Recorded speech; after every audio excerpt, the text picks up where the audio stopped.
And fortunately, we have the privilege of having in the studio a man with not just big, great ideas. And I'm talking about a doctor in PhD in economics, and of course, the founder and pro-chancellor of 2 universities. How big again can the ideas be? Ladies and gentlemen, Dr. Datti Baba Ahmed. You're welcome, sir. Hello, sir. Yes. Hi. Prof, let me hand over to you. Let's see how we can extract some big ideas here. Yeah.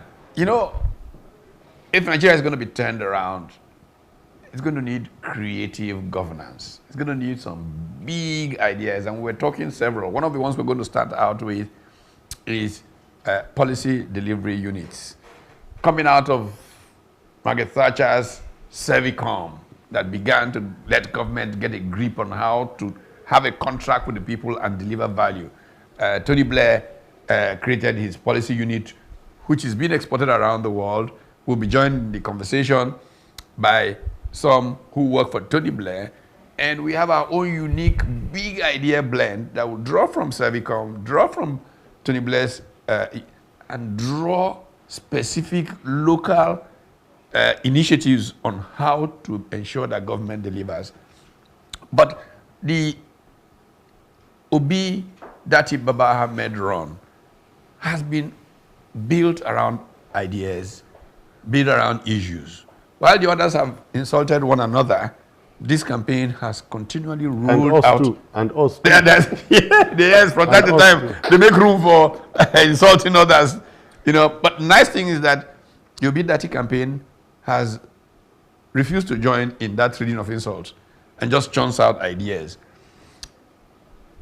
What do you think is going to be the outcome of a focus on issues and big ideas that can transform the country for the Nigerian people, and what your government is preparing to do for Nigeria using creativity in governance? Yeah. Okay. No. That's me. Yeah, that's you. Yeah, Okay, that's you. all right, thanks. The first fundamental, and which I have argued way back to 2018, is that we have to procure good governance at lower rates. My good friend was talking about big ideas. Maybe the idea sounds big, but it is also simple. In fact, it is the simplest. It is no-brainer. Assume a bundle of goods. A part of that bundle in a basket is security. Let's say 80% is security, 10% is infrastructure, and another 10% is some other government deliverables. But you buy these things very expensive. Why? Because in that basket, in that bundle, you have personal interests of those in power. You have group interest of the political party, of the section of the country, of alliances, fraternity.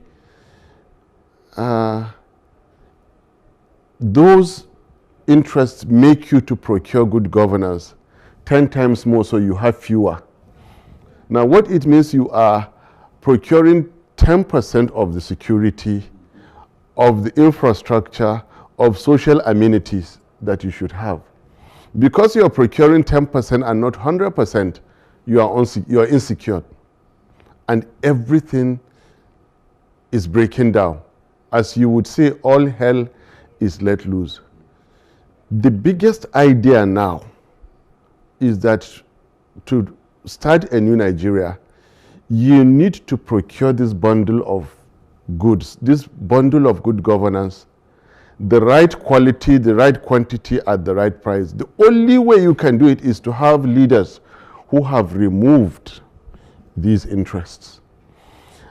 My lecturer is here, and we're not getting academic, but I want to, because you see, I'm a firm believer in what I've just told you. I'm all about procurement. I believe in it. There's nothing you can do to Nigeria to turn us around except this. And governance about Nigeria has been about juicy contracts. the ability to give out wealth to whom you feel. And that is what Peter Obi said, there shall be no wealth without enterprise. Now, in 1953, there was a book by Ragnar Nurkse, N-U-R-K-S-E, and it is available online right now as I speak. The title of the book is called The Problem of Capital Formation in, then there was this thing called less developed countries. Before in the 80s it became developing countries when you people argued against it, sir. In that book, it was said that the bourgeois class was challenged in growing, and so government had to give a push by means of allowing some kind of easy money to the bourgeois class. So what was meant to be like a temporary economic measure, not even a policy, has become order of the day and our national life in Nigeria. If you ask me, why is there insecurity? Why do we have terror groups, banditry, and everything that has gone wrong? I will argue it this way is because we have been procuring our bundle of goods wrongly, inefficiently. You need leaders that are strong enough to block out group interests, Peter Obi and me. You need leaders who are content with what God Almighty has given them, Peter Obi and me. I mean, if he didn't take money from Anambra State, what else? When he was even much younger, when it was easier to do, governors take money easier than presidents do. When I avoided all I could avoid in reps and relied on my hard-earned little things that I have, what more can I get in government? Look, it is more fulfilling to Peter Obi to see the 20 million out of school children are gainfully employed. It's like you're giving him somebody else, you give him $200 million for the rest of his life. If you get 20 million children out of school, back to school, you have fulfilled Peter Obi's ambition. The same way about me. These are the kind of things. If Nigerians, just one more thing, sir. For me, if Nigerians can drive all around Nigeria at any hour of the day without fear of being attacked, you have given me all the money I need in this life. Yeah. Everything you have given me, you've given me. And I want to come to you in talking big ideas. I mean, I got the privilege of being shown around the medical school, yes, the teaching hospital part of Bayes University that you founded. Yes, sir. And it's state of the art. I mean, perhaps one of the best hospitals in the continent. I mean, what enables that big idea that leads to a private university creating one of the top health facilities on the continent? And how does that translate in public life to using the same kind of big ideas to dream what seems like impossible and deliver? Three things are: legacy is a family legacy. That is what we inherited. Public service through education. So when in 2000, I've had this idea since I was finishing my MBA in Cardiff in 1996. When in 2007, I saw how brutal the Nigerian political system was when I won and they took it away. I was reinventing myself. I fell back to existing family legacy, which is mainly education. Then character. I'm not always proud to be saying this, but by design, by creation, and by character, I'm not really a politician. But I'm doing politics quite okay. I'm doing it out of necessity. And my character is that if I speak about something, I do something about it. I don't speak and keep quiet. And I spoke about the poor quality of education, which is the bedrock of any society. So I'm again committed to do something about it. The third one is opportunity. If at that age I was committing myself to a whole new career, I identified areas where the country is desperately lacking. And if I continued along that, I could. Now, one thing for sure is that anything I'm doing, sir, I give it my best shot. I simply gave it my very best shot. And it turned out to be good efforts, and it worked out. It worked out. Look, the university is the only one that has staff and students from every state of the Federation in its second year of operation. In its second year of operation. As founder, I do not have power to influence any academic affair. That is removal of interest. In the same way that I removed interest in my own enterprise, I will be able to remove interest from government affairs. And I will also block. I have never allowed anybody to interfere at substantial cost to my relationships. We will block anybody from unfairly interrupting in government business. We will not bring relatives to come and live side by side with the president to be treating government files. It will not happen again. Peter Obi is strong enough, he's intelligent enough, he's experienced enough to treat as many files as you can bring. I know he wants to do something, but I will come back on capital before you go. In fact, you just touched at where I was going to. Because in Nigeria, we have not seen a shortage of big ideas. I mean, every government seems to have their own very huge ideas. We have seen rice pyramids suddenly emerge in the middle of the capital city, and at the end of the day, it does not affect the price of rice in the shops, and people are still hungry. All right. And for a billionaire, maybe an oil well is a big idea for them, but for the peasant who is trying to do subsistence agriculture, they just want to own a small palm oil business. How do we make sure that these big ideas of government translate into the big ideas of those in the rural areas and everybody feels carried along, so that all these small, government is supporting SMEs on TV, at the end of the day evaporates and does not crystallize in the various local government areas? How does the ObiDatti administration, when they come into power, make sure that these things don't happen? I know you touched on a little on it, but I want us to elaborate. It is said that we Nigerians answer questions with questions. I will give you two answers. One is a question. Have you ever elected President Obi as president of Nigeria? No. Not yet. So when you elect President Peter Obi, you realize that there are people who do things differently. Now, giving you an answer to your question is that, as we have said all through our 37 rallies and more, that you know us, you hear the name Peter Obi, you know where he's from, you can go and verify it. Schools he attended, his age, his businesses, what he did in Anambra State, what he has left in Anambra State, how he lived, what service he gave to Nigeria after being a governor, all there for you to verify. And this is a far cry from your typical Nigerian political leader. That is the answer Nigeria needs now. Okay. That is the answer to you.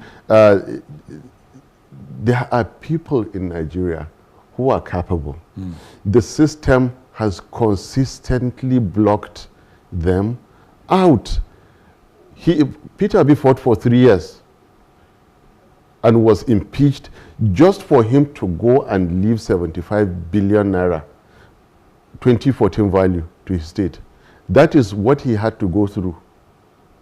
For him to refuse to sign, to get governor's take-home package, that's what he had to go through. There are people in Nigeria, we have an idea of some of them, We'll bring them on board and work with them. Not everyone, in fact, the better part of Nigerians are good. Yeah. The system does not allow them to operate. And if, by the grace of God Almighty, when we succeed, we will start yet again building a whole fresh political system under the Labour Party, which will make it more difficult for the bad elements to come into governance and much, much, much easier for the good elements that we know we have. The public system, the banking sector, the organized private sector is freezing away so much good human capital that can lead. We want to release them periodically to come and serve in government and go back to their private lives. Wait, before we go, I know you have to run. Yes. A quick final one. We started talking about, when you talked about Ragnar Knoxe, capital. You know, the great mantra of the Knoxe era, this great Columbia University economist from the 50s, was capital is made at home. Building of capital. I mean, when people say, for example, that Peter Obi is stingy, I don't know how to laugh, whether in English or in Igbo, because that is the very base of building an economy. Savings. Capital is made at home. That was Knox's ultimate mantra. But since Knoxe, a Peruvian economist, Hernando de Soto, has written significantly on what is called the mystery of capital. And the mystery of capital is about how poor countries, poor people, have huge assets, but those assets continue as dead capital. They don't get to translate into capital that can build economies because of the absence of what he likes to call representational systems. A good land registry that makes every piece of land you have fungible. You can now use it to borrow money. You know, Thank you, if your great-grandfather leaves you a small patch of land in your village, it has value that is known to everybody, and you can borrow against it. But in our country, banks ask you to go and bring your grandmother, your great-grand, everybody just as collateral, but you have assets that are dead capital. Now, we need a system of laws, obviously, to open up the country. I mean, he goes on, for example, to give you an example of America, how that happened. One great big idea is how to make all this debt capital come alive for the people. I know that many big ideas like that have been considered in the ObiDatti manifesto. Just give some sense to the people out there that this is going to be their lot and that access will open up and that this economy can grow like a rocket. Sir, I will just add to your concept or argument of dead capital. Put the issue of land aside. There's even something that is more superior to land. Knowledge. Yeah. There are medical doctors, Nigerian medical doctors right now. There are IT gurus. There are engineers all over the world. That knowledge they carry is a lot of money, but there is no space for them to perform. So in the same way you register a land and it has value, sir, the moment you unlock the potential of a super medical doctor and unleash them to operate in Nigeria, all these IT gurus, financial, tech experts, and all those kind of things, sir, these are dead capital that Nigeria has so much out there. So it's not strictly a matter of law. There are executive orders President Obi can deploy. There is simple fiat of the Federal Executive Council. Most of it will be administrative. And when we're going to make law, we will let Nigeria know this is not going to be business as usual. We pass it, we propose it, you pass it, Nigerians are waiting. So, but let me quickly come back to the political turf.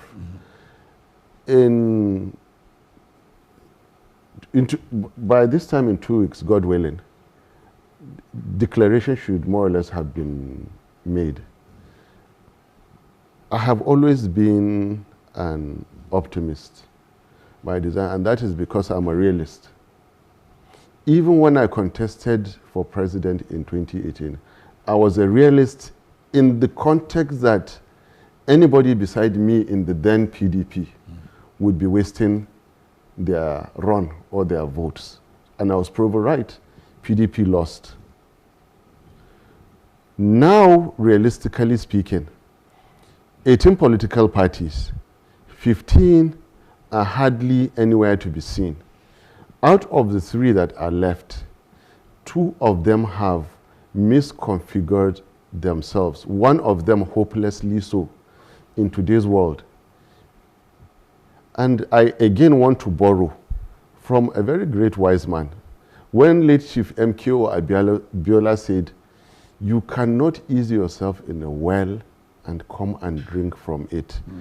Why today is Omelokon not Vice President of Nigeria is because what they are trying to make work now could not work in 2015.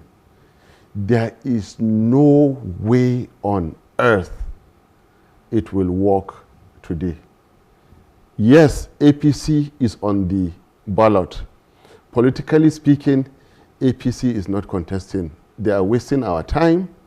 They are overheating the system.